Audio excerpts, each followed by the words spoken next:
Yo, what's going on? You're tuning in to Mario Ramone LA, and I'm Mario Ramone, and today we're going to talk about abusive relationships.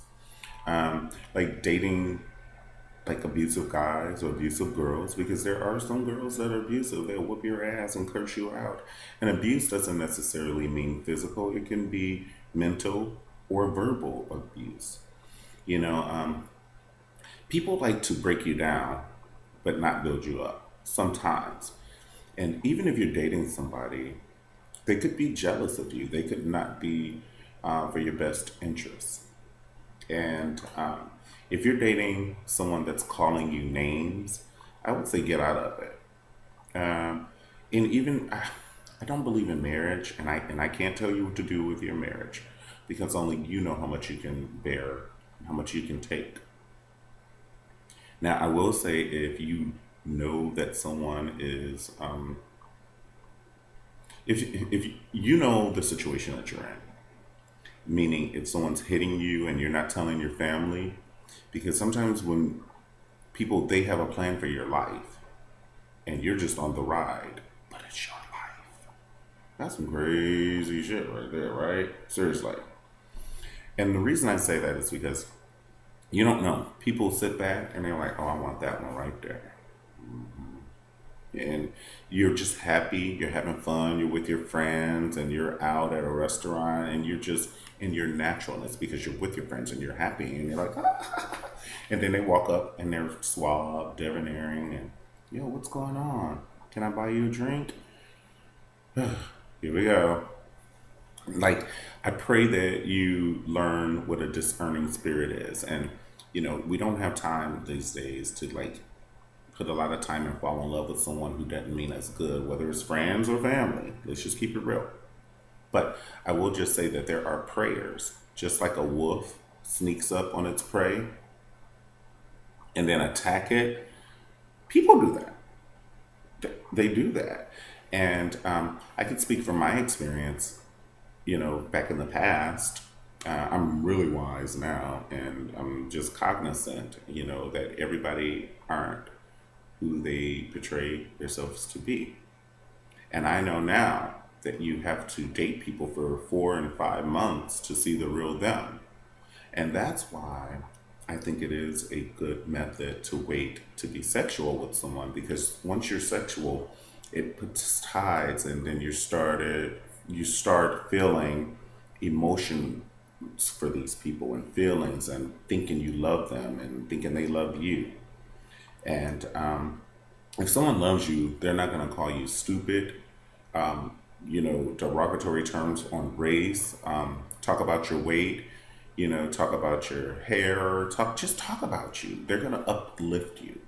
You know what love is, and you know how love makes you feel. Like, you know how when you see a really touching movie or touching video on YouTube and you're like, oh, that was so sweet. That's what love is. Love doesn't have you feeling like, I wish I wasn't alive. You know? If somebody's talking about you like, you stupid fat bitch, that's not love.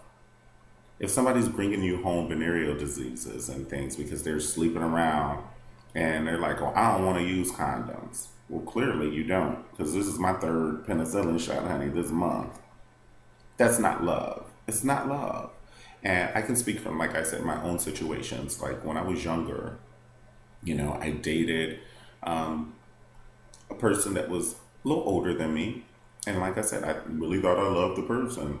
And I actually, transferred states and went to go live with him.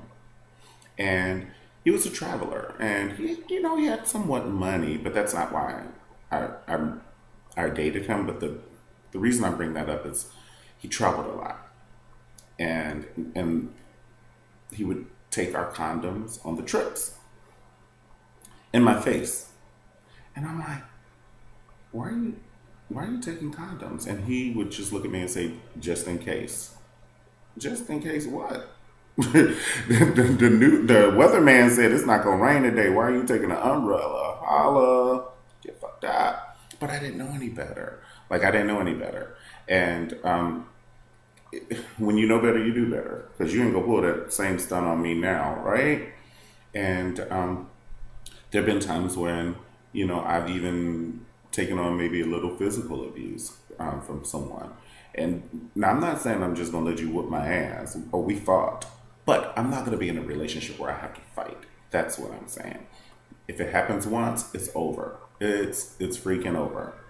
Now, I'm not saying that you can't have heightened discussions, but it's how you handle those discussions. I don't feel that they should be you should be called names, fuck you, bitch, and all that. Nobody's doing that. Nobody's doing that. We can have a discussion. We can agree to disagree and have a discussion and you go get some dinner. But you're not going to sit here and disrespect me. I'm not going to sit here and disrespect you. That's not the road that I'm traveling. And I do remember there was this one guy I was like crazy head over heels over because he looked like one of my favorite rappers. He did, and he acted like he didn't act like him, but he looked like him. He was an asshole. And I remember him calling me really late. I was at home asleep, and he called me and he's like, "Hey, I'm leaving the club. Can you come pick me up?" I'm asleep. I gotta go to work the next day.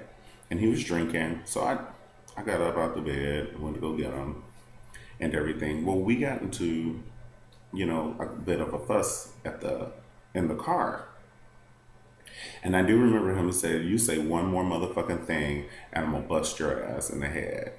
And I was like, "You're not gonna." And by the time I said, "You're not gonna do whatever," I was gonna say, like, "You're not gonna hit me. You're not gonna do anything or whatever." He punched me in my ear. And do you know, and to this day, this has happened years ago. My ear is still ringing. Like it's still ringing. It's always rang, and I don't hear that well out of it. I'm not gonna say I'm deaf, but it's still ringing, and he did a number on me. Now, I gave him one old Angela Bassett when she was in that limo, and she took Ike. You hit like a bitch. Oh, wore him out. Like, but the thing is, I still liked him after that, and we still dated. That should have been a no-brainer, Mario. No-brainer. And that's why I'm telling you my testimony, because if you're going through this and you're watching this, know how to sever it. And be good with that. Be cool with losing somebody who's not good. It's kind of like a cold sore. Put some medicine on that motherfucker so it can disappear and be out your life. Who wants a cold sore? Who wants an asshole that's hitting on them? Or speaking, negative things on them, or, calling you fat or calling you nigger if you're in an interracial relationship or whatever, or maybe it's the black person that's, you honky or whatever. Like, get out of it. Like, totally get out of it. And also, if somebody's trying to take you away from your family or they don't want you to see your friends the way you used to, those family and friends are still going to be there when asshole is gone. Let's just keep it real. So don't allow anybody to take you away from your family and your friends and I don't think your life should become somebody's life, vice versa. Their life shouldn't become your life. You are two different people with two different social security numbers, and you've already had two lives going on before you even met this person. So keep your life going on. If you have Taco Tuesdays with your friends, go have Taco Tuesdays every Tuesday, and that person will be there when you come back. Never love someone more than you love yourself. That's not in style, and it never has been, and it never will be. You can love someone to life. I hate when people say, "Oh, I love you to death." Don't love me to death, baby. Love me to life. Holla. Give me my Michelle Obama eyebrow on you. What you say, you crazy motherfucker? But anyway, never love someone more than you love yourself. And never allow people to take you away from your friends and family. Why can't they come? And why are they knocking you? Like sometimes people say, "You always just running around with your friends and your family." Now, I'm not talking about your messy girlfriends and y'all get together and talk about everybody. I'm talking about some true friends and you guys talk and, friends who have been there for you and who you've been there for and things like that. That messiness. And that's another thing. When people tell everybody about their relationship, because everybody's going to have their judgment. You can have three different versions of a story and they're all going to be different. So then you're bipolar in your mind about how your relationship should be. Just tell a close friend that you know has good energy, and just take the advice parts that they give you that you need and that may apply to you. Because even this video, like I said, I already told you, you know your situation. I said that in the beginning of the video. You know your situation, but if any of this applies to you, then utilize it. If it applies to one of your friends and you think that they may need to see this, share the video. If you do like this video, subscribe, because I'm going to be bringing it to you a little bit more each time, okay?